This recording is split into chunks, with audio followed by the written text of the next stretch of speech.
बात पहली खबर की। मुख्यमंत्री मनोहर लाल ने सिरसा के गांव चोरमार साहिब में किसान गुरमीत सिंह के खेत में 18 एकड़ में लगाए गए मछली प्लांट का अवलोकन किया।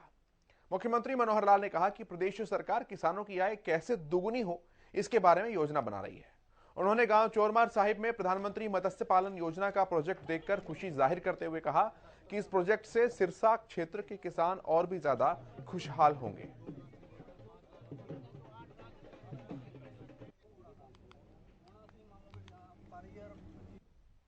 मछलियां विशेष प्रकार के जल में ही आगे उनका उत्पादन करना संभव है। इसके लिए एक बात मंत्री जी ने रखी कि एक लैब होनी चाहिए खारे पानी का, जो भी पानी है उसका टेस्ट करने के लिए, या अन्य जो भी बीमारी है अथवा फीड की टेस्टिंग है, इस टेस्टिंग के लिए एक लैब होनी चाहिए। अभी शायद यहाँ के किसानों को भिवानी जाना पड़ता है, बहुत दूर है, लाली वही रोहतक के पास एक गांव है, वहां जाना पड़ता है। लेकिन मैंने वादा किया है कि इस प्रकार की एक लैब मछली के उत्पादन के नाते इन चीजों का जो भी टेस्टिंग का फैसिलिटी वो सिरसा में एक शुरू करेंगे और बहुत जल्दी हम शुरू करेंगे। मुझे खुशी है कि ये हमारा मछली उत्पादन का जो क्रम है ये निरंतर बढ़ता चला जा रहा है। जो आज मुझे आंकड़े बताए गए, जब 2014-15 में हमने सरकार संभाली थी तो उस समय झींगा मछली का केवल 70 एकड़ में और 140 मीट्रिक टन ये उत्पादन होता था। लेकिन अभी 2021-22 में 70 एकड़ की जगह ये 1250 एकड़ में मछली उत्पादन हो रहा है, और उत्पादन भी जहां 140 मीट्रिक टन था वो 2900 मीट्रिक टन और ये पहुंच गया है। और यहीं तक हम नहीं रुक रहे हैं। इस वर्ष का 2022-23 का टारगेट जो पहले 1250 एकड़ पिछले साल था, इस बार उसको हम 2500 एकड़ करने जा रहे हैं, एकदम डबल करने जा रहे हैं। और उत्पादन भी हमारा 2900 से बढ़कर के 4000 मीट्रिक टन हो जाएगा। और सरकार की ओर से योजना है कि अगले 3 वर्ष लगातार जो है इसका उत्पादन बढ़ाने के लिए केंद्र सरकार की सहायता इसी प्रकार से हमको मिलती रहेगी। तो नए नए किसान इसमें आने चाहिए।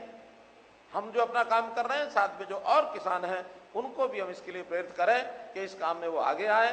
प्रदेश सरकार की ओर से हर प्रकार की जो सुविधा है वो उनको सब मिलेगी।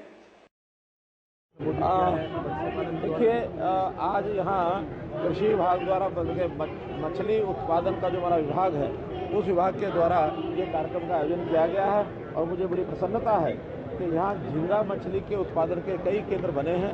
आज मैं एक केंद्र को स्वयं देख करके भी आया हूँ।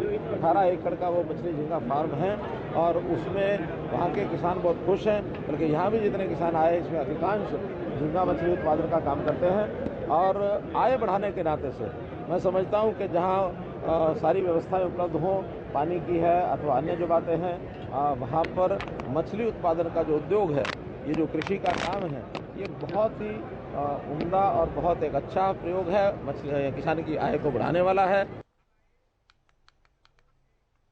और वरिष्ठ संवाददाता अमित तिवारी हमारे साथ हैं सिरसा से। अमित, मुख्यमंत्री ने दौरा किया, मत्स्य पालन का अवलोकन किया, क्या कुछ पूरा वहां का वाकया रहा, जरा समझाइए। जी बिल्कुल, अगर बात करें तो मुख्यमंत्री मनोहर लाल आज तीसरे दिन सिरसा में थे। तो ऐसे में एक विशेष रूप से जो झींगा उत्पादक किसान हैं उनकी कार्यशाला का आयोजन गांव चोरमार में किया गया था। और इससे पहले गांव मिठड़ी भी मुख्यमंत्री मनोहर लाल पहुंचे और वहां जो लोगों से मिले, जो लोग झींगा उत्पादन कर रहे हैं, उनसे सीधा संवाद मुख्यमंत्री ने स्थापित किया और उनकी समस्याएं जानी। और उसके बाद जो है वो उस कार्यशाला में शिरकत मुख्यमंत्री ने की और विशेष रूप से एक लेबोरेटरी जो इन झींगा उत्पादकों के लिए स्थापित करने की बात उन्होंने कही, ऐलान किया।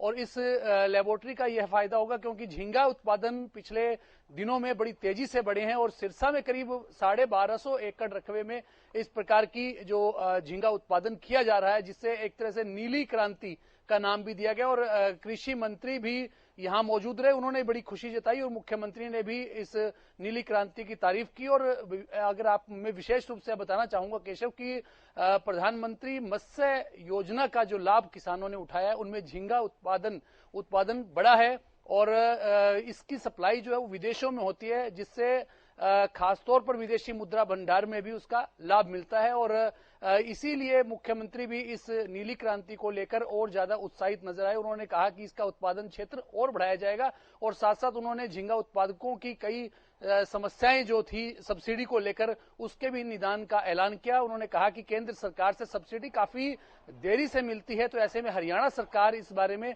पहल करेगी और एडवांस में जो है वो सब्सिडी किसानों को देने का काम करेगी और बाद में यह सब्सिडी केंद्र से समायोजित कर ली जाएगी। जी केशव, जिस तरह से अमित सरकार भी फायदे गिनवा रही है मत्स्य पालन के और उस तरह की चीजों के, अगर जमीनी धरातल पर देखें तो किसान कैसे पाता है खुद को मत्स्य पालन का उद्योग या खेती करता हुआ?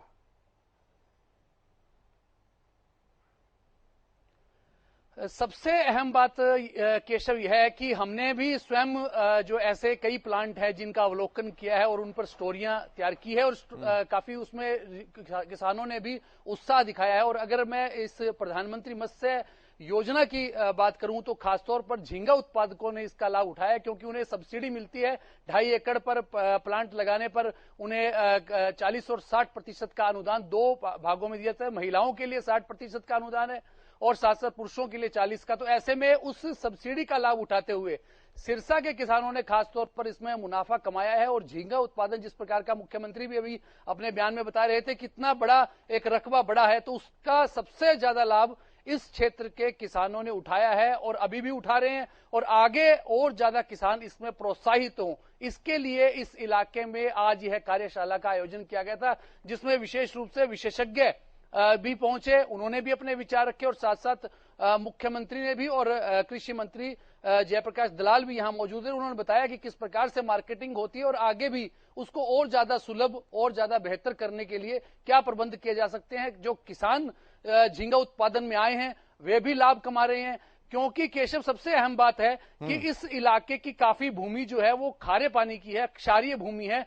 उसमें दूसरी फसलें नहीं हो पाती, दिक्कतें काफी आती है। तो ऐसे में झींगा उत्पादन के लिए क्षारीय पानी की भूमि जो है वो ज्यादा लाभदायक है और इसी वजह से झींगा उत्पादक यहाँ अच्छा मुनाफा कमा रहे हैं और इसी वजह से ही रकबा जो देखते ही देखते रकबा जो है इसका झींगा उत्पादन का क्षेत्रफल बढ़ता जा रहा है। और एक और भी खास बात है कि इसकी मार्केटिंग अभी दूर दराज में होती है, तो मुख्यमंत्री ने यह भी आश्वासन दिया है कि इसकी मार्केटिंग के लिए जो है वो खास प्रबंध किए जाएंगे, साथ साथ लैब स्थापित हो जाएगी तो किसानों को लाभ मिलेगा। उसमें पानी के जो जांच करने के लिए उसमें और दूसरी भी जो उनके लिए दिक्कतें आती है बीमारियों की, उसकी भी जांच करने के लिए कोशिशें सरकार के द्वारा कोई लेबोरेटरी के माध्यम से की जाएगी। जी बहुत धन्यवाद अमित आपका जानकारियों को साझा करने के लिए। आप नजर बनाकर रखें।